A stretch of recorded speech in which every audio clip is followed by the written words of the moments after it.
तो फिल्म की शुरुआत में हम मेन कैरेक्टर ब्रैड को देखते हैं, जो एक पायलट था। वो एयरपोर्ट पर आगे बढ़ रहा था, साथ ही अपनी बेटी से वीडियो कॉल पर बात भी कर रहा था। वो उसे कहता है कि मैं काम खत्म करके जल्दी तुमसे मिलने आऊंगा, जो सुन वो खुश हो जाती है। इसके बाद ब्रैड पायलट वाले केबिन में आकर अपने साथी पायलट से मिलता है और दोनों अपने अपने बारे में बातें करने लगते हैं। फिर फौरन बाद ब्रैड को बाहर बुलाया जाता है। एक ऑफिसर उसे बताता है कि इमरजेंसी की वजह से तुम्हें एक कातिल को अपने साथ ले जाना पड़ेगा, जो बहुत ही ताकतवर है, जिसका नाम टोनी है। ये जिम्मेदारी हम तुम्हें इसलिए दे रही है क्योंकि तुम काफी समझदार हो, जिस पर वो मान जाता है और अपने प्लेन के बाकी स्टाफ से आकर मिलता है। और ये लोग मुसाफिरों के बारे में बात करने लगते हैं कि सब आ गए हैं कि नहीं। और जैसे फिर सारे मुसाफिर आकर प्लेन में बैठ जाते हैं तो ये लोग फौरन अपनी उड़ान भरते हैं। ब्रैड अपने साथी पायलट को बताता है कि मैं अपनी बेटी से बहुत प्यार करता हूँ और बहुत जल्द उससे मिलने वाला हूँ। हमारा एक दूसरे के अलावा और कोई नहीं है। और फिर ये लोग रात तक प्लेन में सफर करती रहती है। लेकिन तभी अचानक मौसम बिगड़ने लगता है, जिस वजह से ब्रैड परेशान नजर आता है क्योंकि उसे कुछ ठीक नहीं लग रहा था। वो सभी मुसाफिरों को सीट बेल्ट बांधने के लिए कहता है। रेडियो के जरिए वो अपने सेंटर से बात करने की कोशिश भी करता है, पर उसकी बात नहीं हो पाती क्योंकि आहिस्ता आहिस्ता यहाँ के सारे रेडियोस काम करना बंद कर देते हैं। अब तभी अचानक बिजली का तेज झटका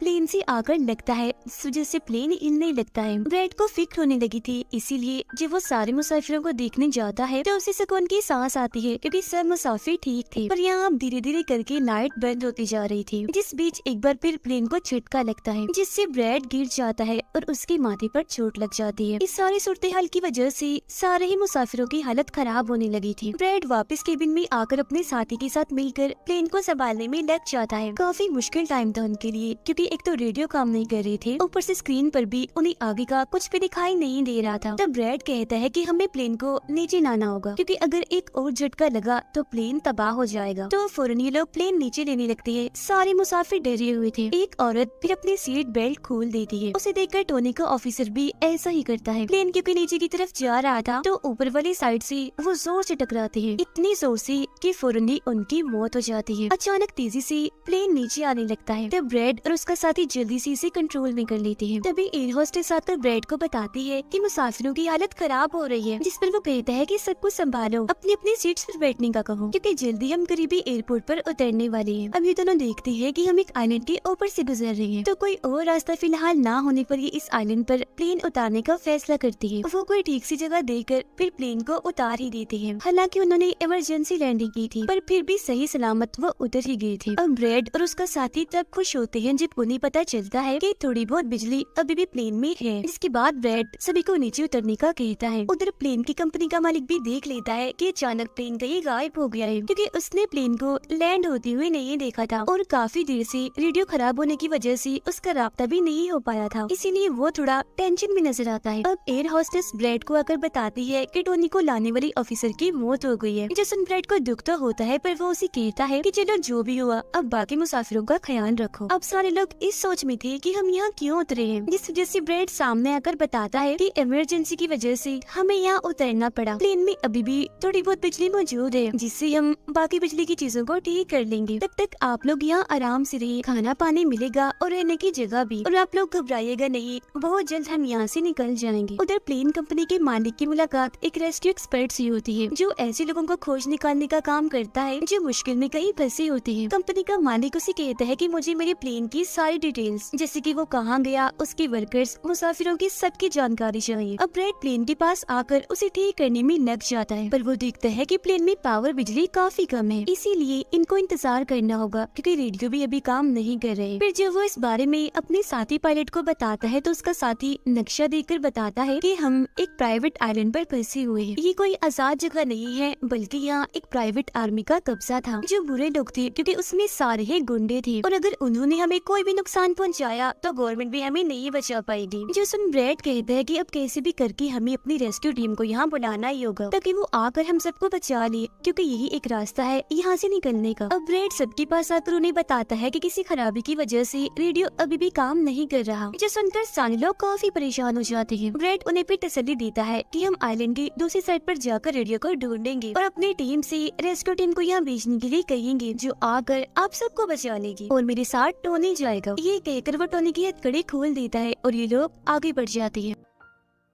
अब हम प्राइवेट आर्मी यानी जो बुरे लोग थे उनके हेड को देखते हैं, जिसके पास एक आदमी आकर बताता है कि यहाँ आइलैंड पर एक प्लेन आकर रुका है इमरजेंसी की वजह से, और उसके अंदर बहुत सारे लोग हैं जो अलग अलग मुल्कों से हैं। जो सुनकर प्राइवेट आर्मी का हेड उसे पैसे देता है इस जानकारी की और फौरन अपनी टीम को तैयार होने का कहता है, क्योंकि शायद ये लोग उन्हें लौटने के इरादे से जाने वाले थे। आइलैंड के जंगल में ब्रैड और टोनी आगे बढ़ रहे होते हैं। टोनी ब्रैड से पूछता है कि तुमने मुझे आजाद क्यों किया और अब कहाँ लेकर जा रहे हो? तब ब्रैड उसे कहता है क्योंकि मैं तुम्हारी वजह से सबको खतरे में नहीं डाल सकता, और यहाँ एक खतरनाक प्राइवेट आर्मी है जिसका मेरे साथ मिलकर तुम्हें सामना करना है। वो फिर और भी बहुत सारे सवाल ब्रैड से करता है और फिर अचानक ही चुप हो जाता है। तो जब ब्रैड पीछे मुड़कर देखता है तो टोनी वहाँ नहीं था, वो गायब हो गया था। उधर रेस्क्यू एक्सपर्ट प्लेन की जानकारी निकालने में लग जाता है। एक वीडियो में वो ब्रैड को देखता है जो झगड़ते हुए मुसाफिर से लड़कर उसे काफी मारता है। अब उसकी लड़ने की महारतें देखकर रेस्क्यू एक्सपर्ट काफी खुश हो गया था, जिसके बाद वो एक प्राइवेट कंपनी के लीडर से बात करता है। कहता है कि आप लोग तैयार रहिए, कभी भी आपकी जरूरत हमें पड़ सकती है, जिस पर वो हाँ बोलता है। जंगल में आगे बढ़ते हुए ब्रैड एक खाली पड़ी फैक्ट्री में जाता है, जहाँ वो एक बंद रेडियो मशीन को ढूंढ ही लेता है और फिर उसे ठीक करके फोन लगाता है। हेल्पलाइन पर उसकी बात होती है, जिन्हें वो अपने प्लेन और इस आइलैंड के बारे में बताता है, लेकिन लाइन में कोई गड़बड़ी होने की वजह से सामने वाला इंसान उसकी बात सुन ही नहीं पाता। तब उसे एक आइडिया आता है, वो ये सारी चीजें अपने बेटे को लिखवा कर उसे अपने ऑफिस में बताने का कहता है। अब तभी एक आदमी आकर ब्रैड पर हमला कर देता है, तो वो उसे पकड़कर काफी मारता है और बेहोश कर देता है। तभी ब्रैड को महसूस होता है जैसे इस कमरे में कोई आ रहा है, इसीलिए जल्दी से वो छुप जाता है। पर वहाँ और कोई नहीं बल्कि टोनी था, जिसने बहुत सारे गुंडों को मारकर उनके हथियार ले लिए थे, और वो ब्रैड को आवाज लगाने लगता है। फिर जब ब्रैड सामने आता है तो कुछ हथियार वो उसे भी दे देता है। इसके बाद ये दोनों नीचे की तरफ आने लगते हैं। तब यहाँ उन्हें एक कैमरा मिलता है जिसमें चल रही वीडियो से उन्हें पता चलता है कि वो खतरनाक प्राइवेट आर्मी यहाँ आने वाले लोगों को अगवा कर लेती है और फिर उन लोगों की फैमिली से अच्छी खासी रकम लेती है उन्हें छोड़ने के बदले। जो देख वो समझ जाते हैं कि हमारे मुसाफिर भी खतरे में हैं। अब ये दोनों बाहर खड़ी गाड़ी में आकर बैठ जाते हैं और अपने मुसाफिरों की तरफ जाने लगते हैं। उधर जब सारे मुसाफिर बैठे हुए थे तो तभी उन्हें किसी गाड़ी की आवाज आती है। वो ये सोचकर काफी खुश हो जाते हैं कि जरूर ये ब्रैड है, पर ब्रैड नहीं, वहाँ तो वो खतरनाक प्राइवेट आर्मी थी। वो गोलियां चलाकर इन लोगों की तरफ बढ़ रहे थे। इन गोलियों की आवाज ब्रैड और टोनी ने भी सुन ली थी। प्राइवेट आर्मी का हेड पायलट से सभी मुसाफिरों की लिस्ट मांगता है। तब जल्दी से एयर होस्टेस उसे लिस्ट लाकर दे देती है। फिर वो हेड पूछता है कि तुम्हारा सीनियर पायलट ब्रैड कहाँ पर है, जिस पर वो बताता है कि किसी काम से वो जंगल में गया था पर अभी तक वापस नहीं आया। इसी दौरान एक औरत वहाँ से भागने की कोशिश करती है, पर वो लोग गोली चलाकर उसे मार देते हैं। ये आवाज सुनकर ब्रैड उनकी मदद करने के लिए भागता है, पर टोनी उसे रोक लेता है। गुंडे सारे मुसाफिरों को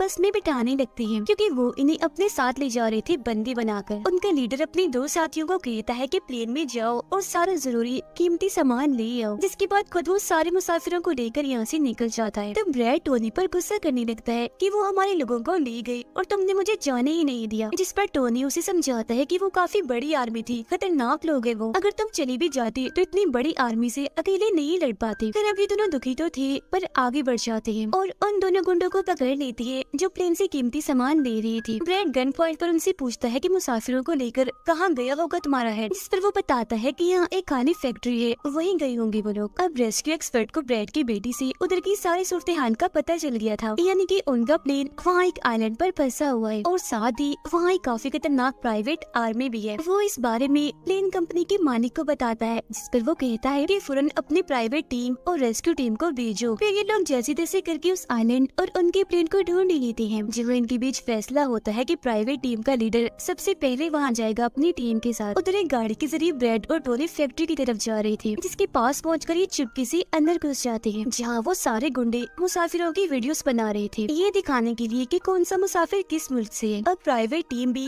प्लेन के पास पहुंच जाती है, पर इन्हें जब वहाँ कोई नहीं दिखता तो टीम का लीडर प्लेन के अंदर जाकर चेक करता है, जहाँ 2 लोगों की लाशें थी। इसके अलावा वहाँ ब्रैड का छुड़ा हुआ मैसेज भी मिल जाता है, जो कि उस फैक्ट्री तक आने का रास्ता था। फैक्ट्री में दोनों छुपकर उन गुंडों पर नजर रख रही थी, जिनमें से 2 गुंडों को वो पीछे से आकर पकड़ लेते हैं और मुंह बंद करके उनका दम घोट देते हैं, जिससे उनकी मौत हो जाती है।